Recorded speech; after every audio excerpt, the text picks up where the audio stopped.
No me aparecen los minuticos aquí. Ah, ya tenía casi media hora hablando. Oh, Dios. Dios, Dios, Dios, Dios. Baruch Hashem. Baruch Hashem. Ok. ¿Por qué a la gente buena le pasa cosas malas y a la gente mala le pasa cosas buenas? El Talmud nos enreda la pregunta. Una vez más, para que quede grabado, el Talmud nos dice, hay personas malas que le van mal, hay personas malas que le van bien, hay personas buenas que le va mal, hay personas buenas que le va bien. Entonces llegan a una primera conclusión y es que esto no depende de la actitud espiritual de nosotros. No depende de eso. El cabalista dice que es fácil de entender. Si él me lo puede explicar, por favor. Pero entonces el Talmud nos pregunta a nosotros, o el Talmud responde lo siguiente. El Talmud dice, al justo hijo de un justo le va bien, al justo hijo de un malvado le va mal, al malvado hijo de un malvado le va mal, al malvado de un justo le va bien. Así dice. Y esta respuesta es difícil de comprender por varias razones. Por varias razones es difícil de comprender. Ya repetí todo, Moshe. No parece justo o no parece correcto que los hijos paguen por los platos rotos de sus padres. No parece correcto o no es justo, no es lógico. Ah, ya entendí. Ya lo repetimos, ¿ok? No parece correcto, no parece lógico que los hijos paguen por los platos rotos de sus padres. Hashem se comporta de manera recta con cada uno y por lo tanto la persona debería vivir de acuerdo a lo que hizo o dejó de hacer y no vivir con cuentas pendientes de la generación pasada. Y eso es lo que nos está diciendo la Gemara. Al justo hijo de un justo le va bien, al justo hijo de un malvado le va mal, al malvado hijo de un malvado le va mal y al malvado hijo de un justo le va bien. Entonces, ¿qué pasa aquí? ¿Qué pasa? En realidad, Rabotai, en realidad, podemos comprender que esto no es así. No es así. Ni siquiera como la persona que está escribiendo que es el cabalista. Si un hombre fue malo y tiene hijo justo, todos los méritos del hijo van a su padre y viceversa. Ni siquiera es eso. En ningún sentido. En realidad, Rabotai, en realidad podemos comprobar que esto no es así. ¿A cuántos malvados, hijos de malvados, les va bien? ¿A cuántos malvados, hijos de malvados, les va bien? ¿Sí?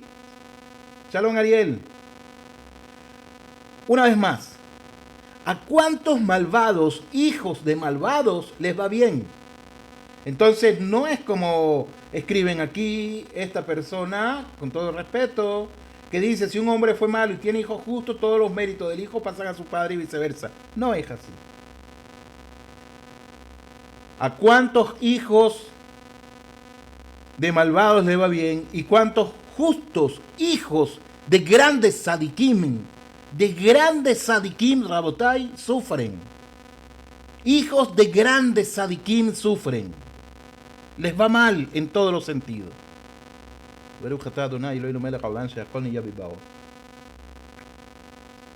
Si esta fórmula fuera correcta, los hijos de un padre malvado tendrían todos ellos que sufrir, ya que todos los hermanos son hijos de un malvado. Y por el contrario, no debería haber ninguna diferencia entre los hijos de un justo. ¿Estamos entendiendo? Y sin embargo, Rabotai, sabemos que en la práctica no es así. En la práctica no es así. Los hermanos son distintos unos de otros. A unos les va bien y a otros le va mal. ¿Sí o no? Hay hijos que les va bien, hermanos que les va bien, otros hermanos les va mal, otros le va ahí cojeando de un piececito, etcétera, etcétera. Entonces, si ellos son todos hijos de un justo, les debería de ir bien. Y si son hijos de un malvado, les debería de ir mal. De manera tal que todas estas preguntas son producto ¿de qué? ¿De qué son producto? Son producto de la forma literal y superficial con que estudiamos los textos de nuestros sabios. Ciertamente es así.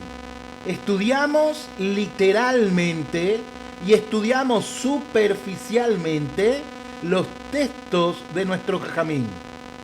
Consecuentemente, si nosotros profundizáramos en ellos para entender a qué se referían, seguramente llegaríamos a la conclusión y toda duda se disiparía de nuestros pensamientos.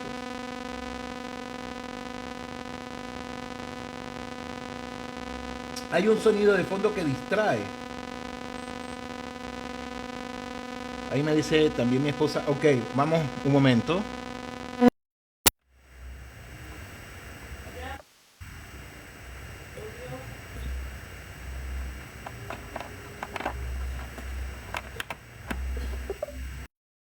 ¿Y ahora? Peor. Un momento, déjeme mover aquí. Ok, volvemos a probar. ¿Y ahora?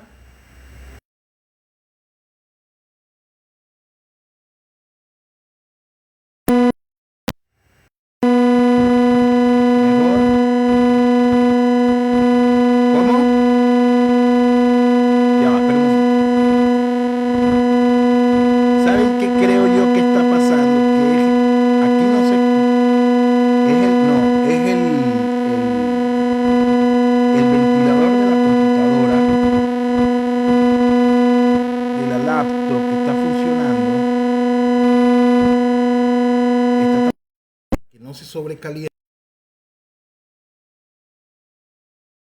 ¿Ya? Otra vez. Yo escucho que suena el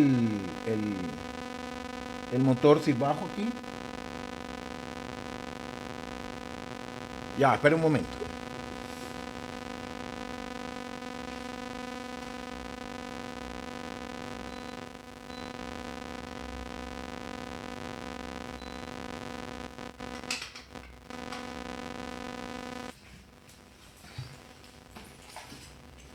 A ver. Ahora.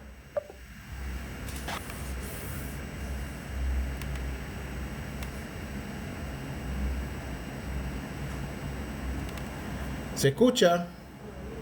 Todavía. A ver, un momento.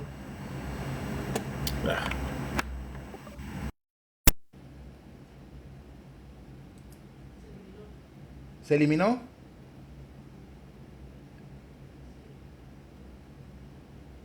Pero un poquito el silbido. ¿Se escucha bien? ¿Sí? ¿Se escucha bien? Sí. Excelente. Ok. Tot me otra. Muy bien. Bueno.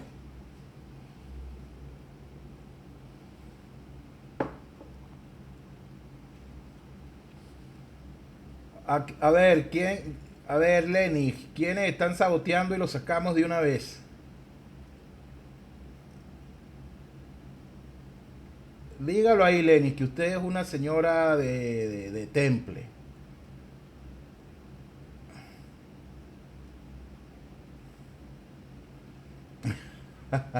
Ok, vamos pues. Vamos allá. Ok. Dijimos anteriormente que hay una mala, la gente no entiende esto. ¿Por qué? Una vez más. Todas estas preguntas son producto de la forma literal y superficial con que se estudian los textos, con lo que se estudian los textos de nuestro jajamín. Consecuentemente, Bezrat Hashem, vamos a profundizar en ellos para entender a qué se referían nuestros jajamín referente al tema. Por lo consiguiente, explica el Ben Ish Hai en el Sefer Aderet Eliyahu, que cuando decimos justo hijo de, etcétera, etcétera, o punto y puntito, no nos referimos al padre biológico, sino a él mismo en su reencarnación pasada.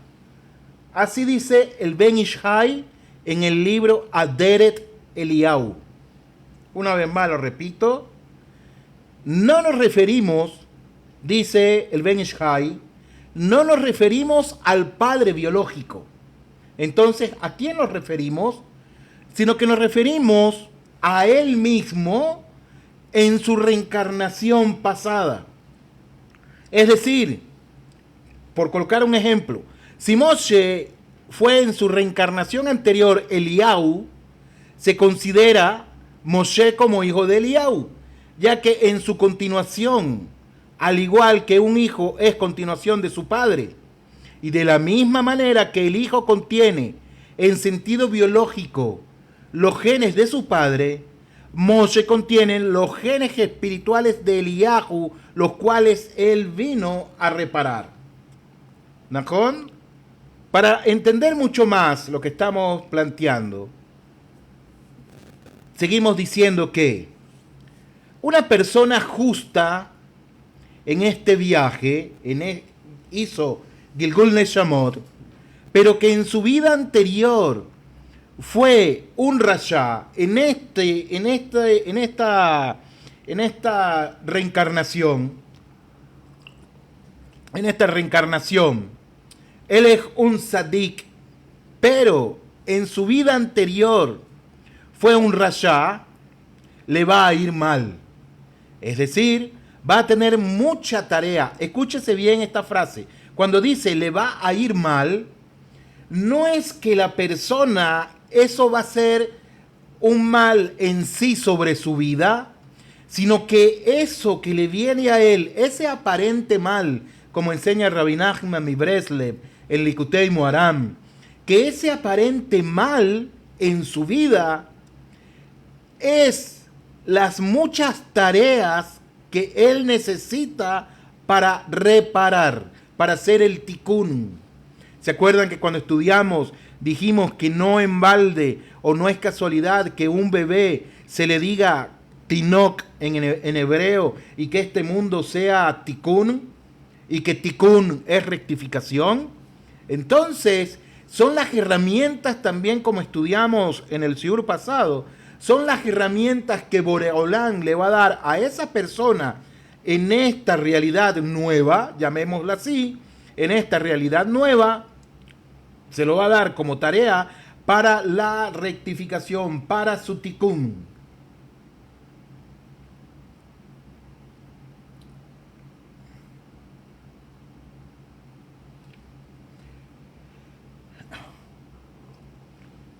Por tanto,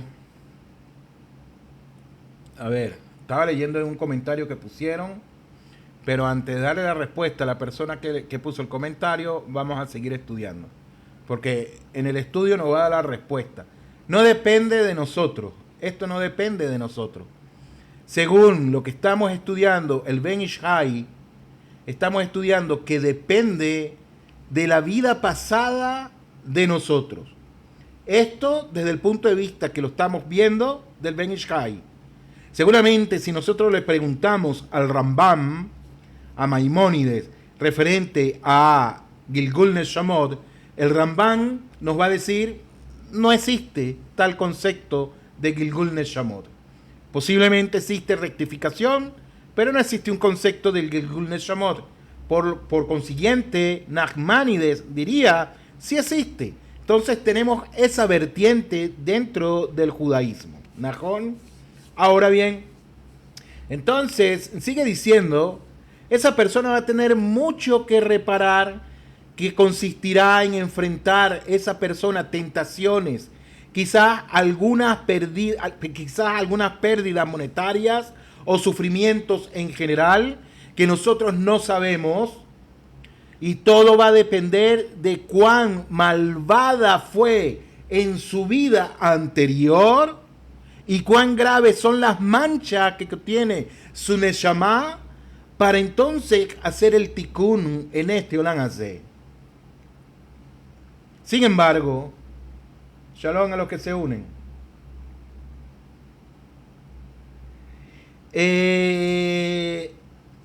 Moshe, si has estudiado los videos anteriores, lleva la secuencia, ¿sí? Estuvimos diciendo que nos esforzamos por rectificar.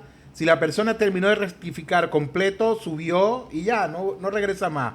Pero si hay algo que no hizo correcto, entonces la persona tiene que descender nuevamente a volver a rectificar. ¿Najón? Y esto de Gilgul Neshamot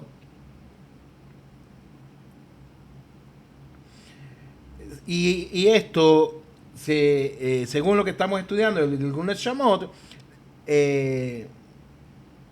la reencarnación no es un castigo, sino una oportunidad que Boregolán nos da una vez más a nosotros para poder hacer el tikkun. El tikkun, ¿sí? Pero sí es así, Moshe. Sí es así. Nosotros no lo ganamos. ¿Ok? Sí es así. Bueno, sin embargo, si en su vida pasada, ¿qué pasa ahora con lo contrario? ¿Cuál es lo contrario? Si en su vida pasada fue una persona justa y esta vez también es justa, es decir, lo que vino a reparar una sola transgresión, digamos que tal vez no quiso tener hijos en esa vida, en la vida pasada, en esta tendrá que casarse para cumplir con el precepto de traer hijos al mundo y educarlos bien.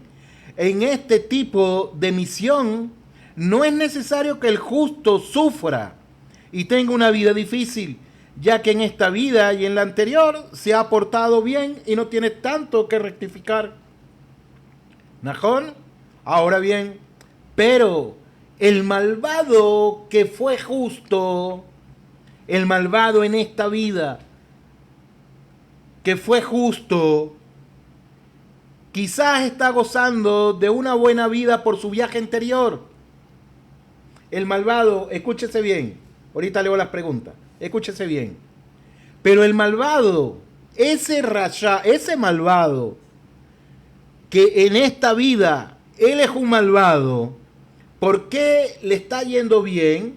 Porque fue justo en una vida pasada y está gozando de una buena vida por su viaje anterior en esta nueva realidad, ya que no vino a reparar mucho porque era un sadik, pero su mal comportamiento de hoy tendrá consecuencias en su próxima reencarnación, a menos que aproveche su vida actual para reparar y limpiar todo. ¿Se entendió esa parte? Una pregunta, Luisa pregunta, Rav, si la Torá se me reveló, ¿quiere decir que ya he empezado a reparar? Cuando dice si ya se me reveló, ¿en qué sentido? Adina pone, la reencarnación es una segunda oportunidad para acercarse a Hashem y su Torá y hacerlo mejor, sí. Según lo que estamos estudiando, sí. Ok, seguimos. A esto se refirió la Torá. Ahora fíjense el yesod, el fundamento. A esto se refirió la Torá cuando dijo, Poked avon abod al banim al shileshim be'al revi'im. Hashem castiga a los hijos, a los nietos y a los bisnietos por los pecados que cometió el padre, como está escrito en el Sefer Shemot 34:7. Ahora, la pregunta que nosotros tenemos que hacernos es, ¿a qué se refiere esto? Ahora, Rabotai y Amorai, entendemos que no se trata que el nieto biológico pague los platos rotos de su abuelo, no se refiere a que el hijo pague los platos rotos de su padre, ya que no se refiere a hijos y nietos y bisnietos biológicos, sino a Gilgul Neshamot, a reencarnaciones de uno mismo. Consecuentemente, en su primer regreso es considerado hijo. En el segundo es considerado nieto. En el tercero es considerado bisnieto, etcétera, etcétera, etcétera. Y tendrá que reparar los pecados no de sus padres biológicos, sino los pecados iniciales de él mismo, de sus viajes anteriores, desde que fue catalogado como padre. Interesante concepto. Ok, aquí ponen, vamos a leer las preguntas. ¿El castigo puede ser una enfermedad incurable? Omaira, no lo sé. Puede ser, no puede ser. Como dijimos en el sur anterior, los sadikim de renombre, los sadikim gedolim, como el Arizal, como Rabbi Haim Vital, que con ellos solamente ver a una persona en el rostro sabían que tenían que reparar. Ellos podrían decir eso, pero hoy en día no hay quien. Estamos muy lejos de la Kedushá. Entonces no, el castigo puede ser una enfermedad incurable, no sabría decirlo. No sabría. Lo que sí puedo decir es que puede ser un tikkun posiblemente para esa persona, por lo que estamos estudiando. ¿Sí? Luisa pone, en la búsqueda de la verdad se me reveló. ¿Ok? Puede ser. Entonces, Rabotai Viamorai, ahora podemos empezar a entender las cosas buenas y las cosas que en apariencia no son buenas, y las cosas que en apariencia son malas, que nos pasan a cada uno de nosotros en la vida.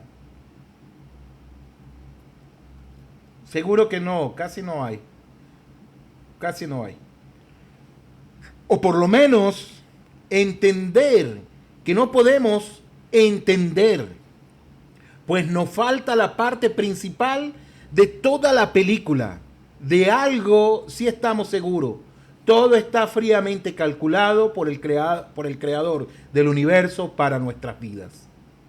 Porque Él es el único que se conoce desde el principio de la película hasta el final de nuestras vidas. Pero nosotros no lo conocemos. Nosotros no sabemos.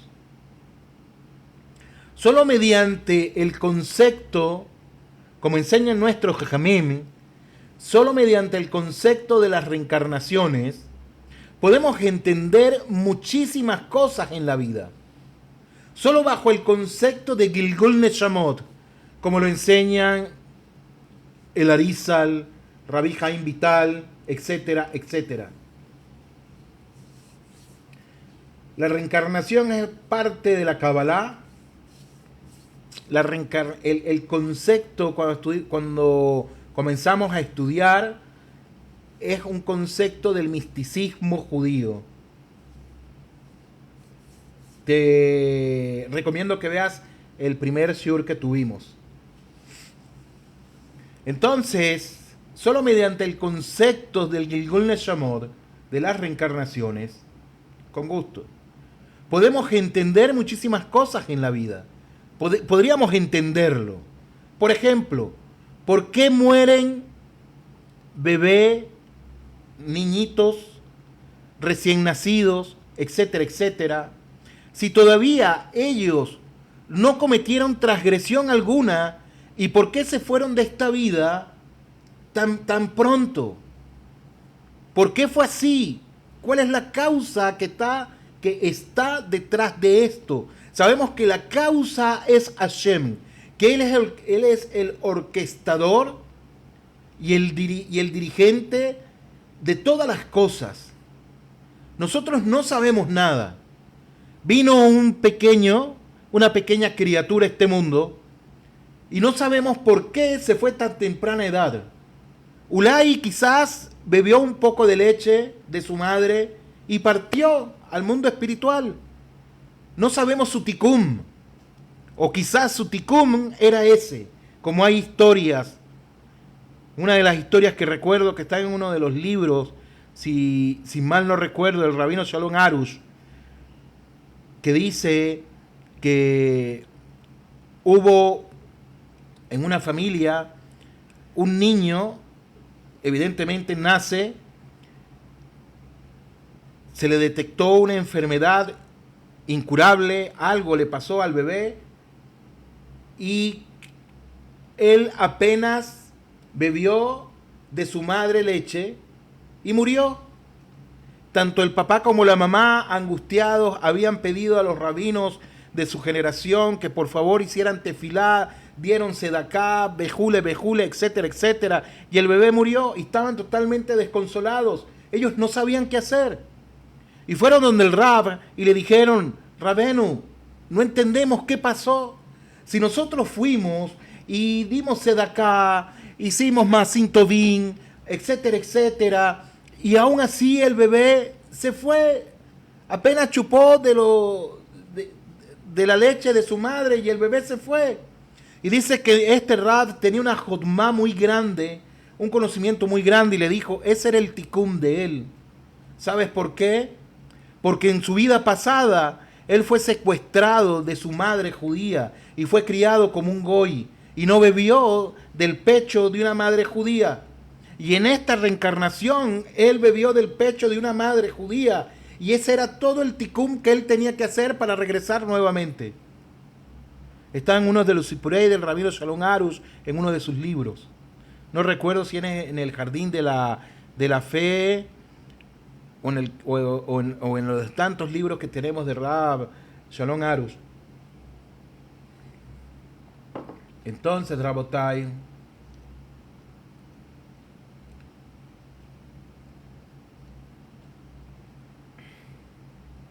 Rabbi Nachman Meuman, Israel Jaibe Kayam, Betach.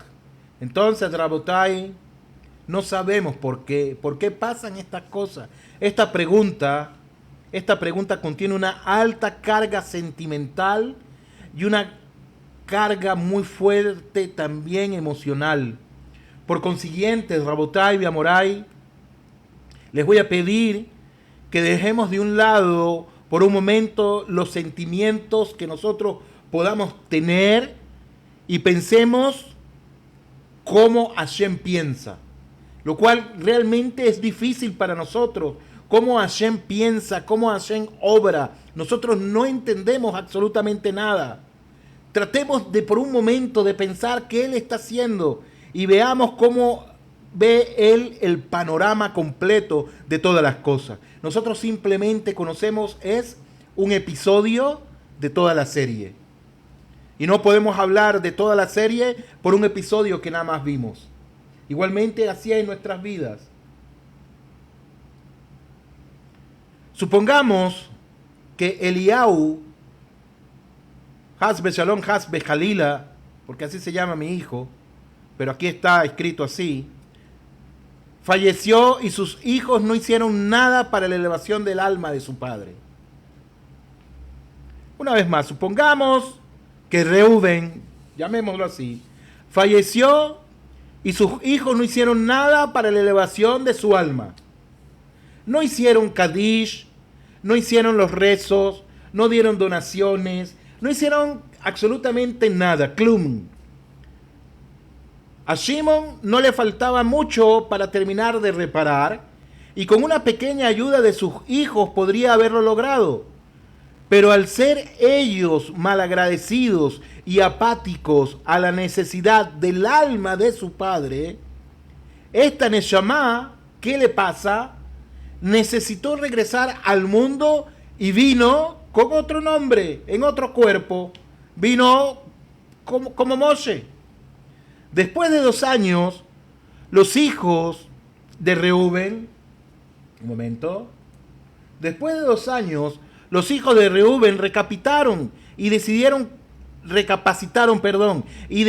cumplir con su deber e hicieron acciones que elevaron mucho el alma de su padre, Reuben, hasta conseguir el 100% de su pureza. Ahora bien, analicemos, ¿quién está ahora de más en el mundo? ¿Está Reuben o está Eliau? ¿Está Reuben o está Moshe? ¿Quién está ahora en el mundo? Ciertamente que ya no está Reuben, sino que ahora está Moshe, ya que su Neshama, que es la misma de Reuben, alcanzó ya su perfección total, y dejar vivir a Moshe hasta los 120 años sería injusto de parte de Akadosh Baruj Hu. ¿Por qué? Wow, Rabotai, ¿están entendiendo esto? ¿Estamos entendiendo este mashal, este sipur, este ejemplo? ¿Estamos entendiendo? Entonces, una vez más, Reuben falleció y sus hijos no hicieron nada para la elevación de su alma. Nada. Kiddush, rezo, donaciones, nada. Por lo tanto, el alma de Reuben tuvo que descender otra vez. ¿Sobre qué? Le dan un nuevo nombre, Moshe. Sus padres le dicen vamos a llamarlo Moshe, etcétera, etcétera, etcétera. Pero los hijos dijeron, uy, nosotros no hicimos nada por el alma de nuestro padre. ¿Por el alma de quién? De Eliau, que es la misma parte del alma que tiene Reuben, que es la misma parte del alma que tiene Moshe. Ellos hacen todo. En 2 años pudieron elevar el alma de su padre Reuben, pero Moshe está en este Olam Hazé. ¿Qué pasa ahí?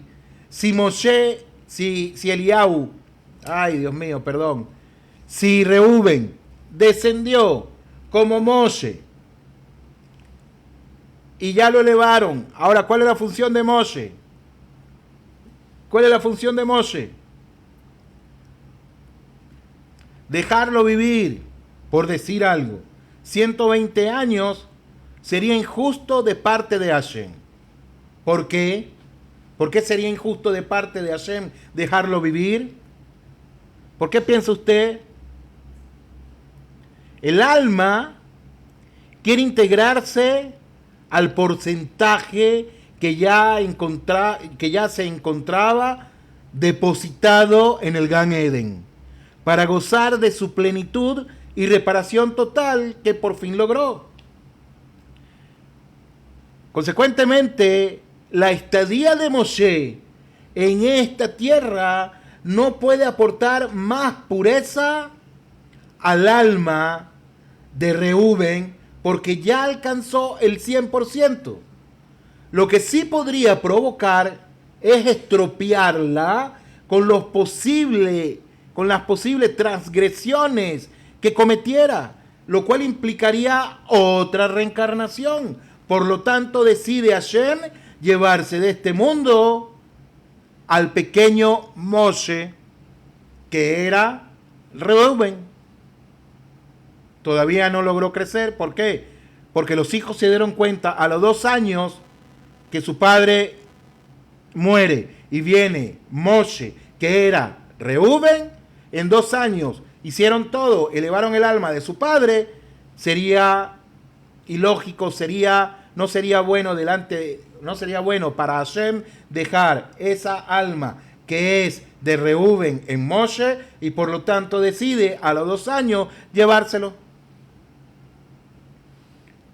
Interesante, ¿no? Claro, Rabotai, claro que para nosotros esto es muy doloroso sentimentalmente hablando, porque vemos todo con los lentes terrenales. ¿Cuántas veces puede reencarnar? No sabemos, pero muchas. Rabotai, vemos todo con lentes terrenales. Vemos todo de una manera totalmente humanística, humanizada. Y creemos que este mundo es el fin de la existencia. Y no el medio hacia el fin. Pero para Boreolam, que hizo todo desde la creación y lo sigue haciendo en nuestros días y terminará de hacerlo con la llegada del único y verdadero Mashiach Tzidkeinu, el primer y único Mashiach Emet que estamos esperando, no falsos Mashiach que se han levantado. Lo que sucede, una vez más, Hashem que hizo todo y lo sigue haciendo en nuestros días y terminará de hacerlo con la llegada del verdadero Mashiach. Lo que sucede es por bien de las almas. Todo lo que sucede es por el bien de las almas, independientemente del cuerpo. Todo es para el bien de las almas de cada uno de nosotros. Pero hay una pregunta también que es muy interesante. Y esa pregunta interesante, Rabotai, vamos a ver cuánto falta. Si es muy largo, muy corto, lo doy. Muy largo. Hay una pregunta muy interesante, lo dejamos para mañana, estudiamos mañana. Una pregunta interesante, ¿puede cambiarse el mazal de nosotros? ¿Se puede cambiar el destino de nosotros, el mazal? Bedrat Hashem, mañana vamos a seguir estudiando esto. Vamos a ver si se puede cambiar el mazal. Ya nosotros estudiamos algo de esto referente a lo que enseña el judaísmo sobre la brujería. Pero según la reencarnación ahora, ¿se puede o no se puede cambiar? Estamos transmitiendo desde Jerusalén.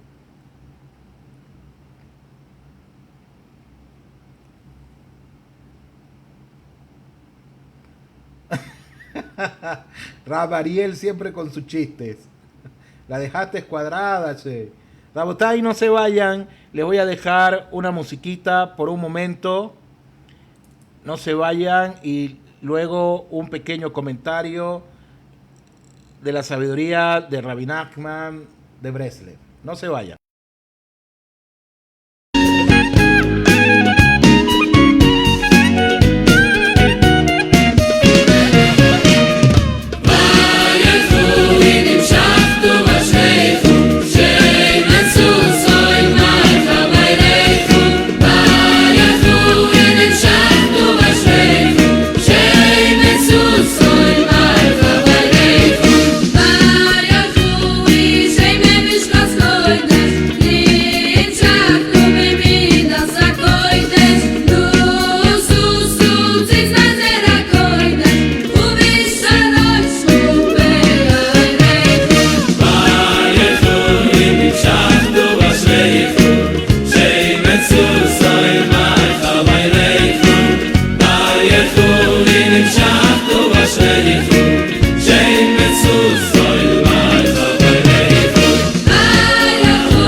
Shame is so in my family.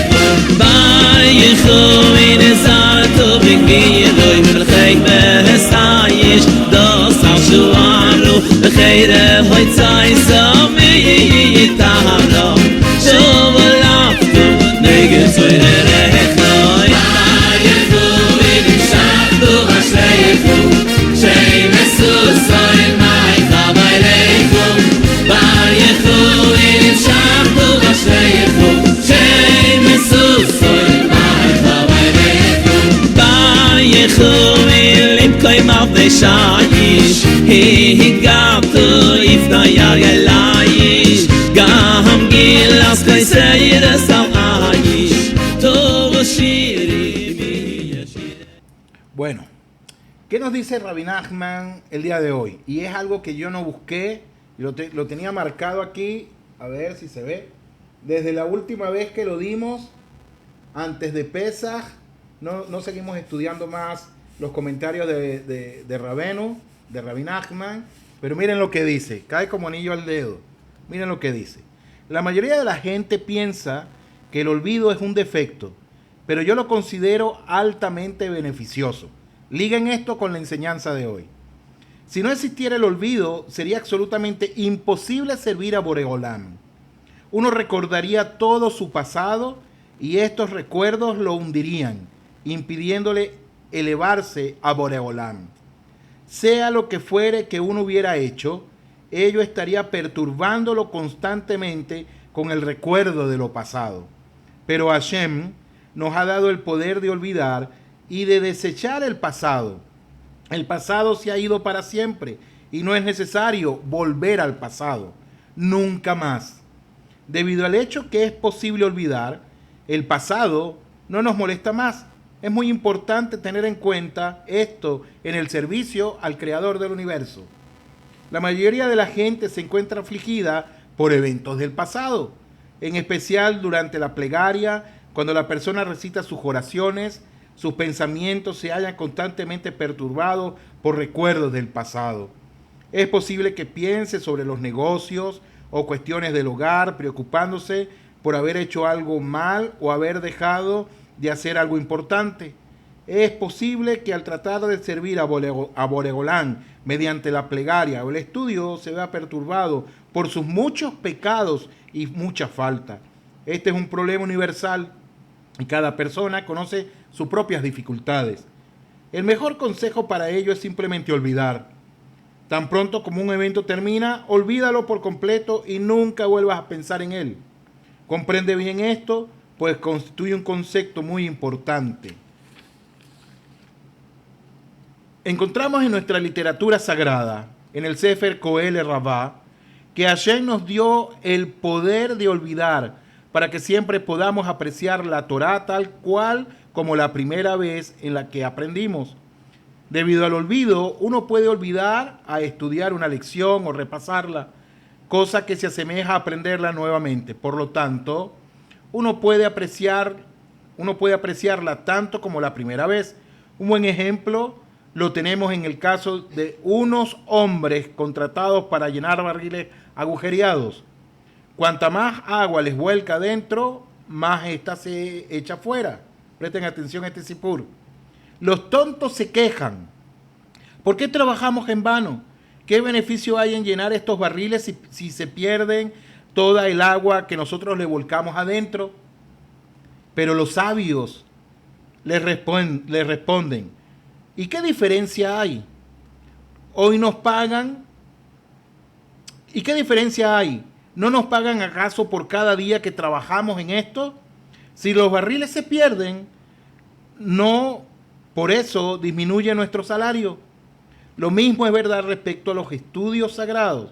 Es posible que uno lo olvide, pero no por ello disminuirá nuestra recompensa. En el futuro, Hashem hará que cada uno recuerde todo lo que aprendió durante su vida. También esto es verdad respecto a las enseñanzas oídas de labios de un verdadero tzadik y que no se haya podido comprender. En el mundo que viene se comprenderá todo. La Torá existe esencialmente para la Neshama. En la vida futura, todas las Neshamot recordarán y comprenderán todo lo que escucharon y estudiaron en este mundo. Feliz de aquel que ocupe sus días con mucha Torá y con mucha devoción. Ese es el consejo que nos da Rabbeinu Kadosh en el día de hoy. Rabotai, Biamorai, muchísimas gracias, un fuerte abrazo. Bezrat Hashem, mañana nos vemos otra vez a las 8:30 hora Jerusalén. Seguimos estudiando más de este interesante libro, cuyo autor es el Rab Anra Gandiyar. Nosotros lo estamos estudiando, estamos analizándolo, estamos trayendo otras fuentes también, comentarios de Rabbeinu Kadosh, de Rabbi Nachman Breslev, y poder ver de una manera distinta nuestras vidas y poder servir a Hashem, como solía decir mi Rab de bendita memoria, Yair Halach, que podamos servirle a Hashem como Él quiere que nosotros le sirvamos y no como decimos nosotros. Un fuerte abrazo para todos, muchísimas gracias, todo lo mejor, muchas bendiciones. Bezrat Hashem, nos vemos mañana. Cuídense mucho. Hasta la próxima.